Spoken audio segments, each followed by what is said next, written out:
3 নম্বর মাস থেকে 6 নম্বর মাস পর্যন্ত যায়।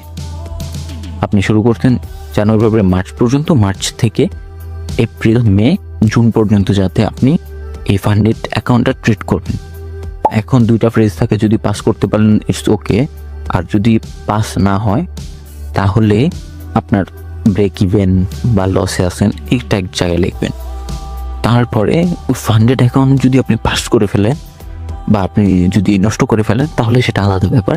যদি পাস করে ফেলেন তাহলে আপনি কি করবেন, যে টাকাটা আপনি ওইখান থেকে প্রফিট করবেন, ফান্ডেড অ্যাকাউন্ট থাকবে, পাশাপাশি আপনি ওই টাকাটা দিয়ে আপনি মনে করেন আপনি একটা $5,000 একটা ফান্ডেড অ্যাকাউন্ট নিলেন, সেটা থেকে আপনি ধরেন 1% প্রফিট বের করছেন, জাস্ট ধরেন $50। হ্যাঁ, এটা একটা মাসে বের করছেন, $50 বের করছেন, ইটস ওকে। আপনি এরকম করে 3 মাস করলেন, 6 মাসের পরের ফ্রেজের কথা বলছি, আরও 3 মাস করলেন, টোটাল 9 মাস।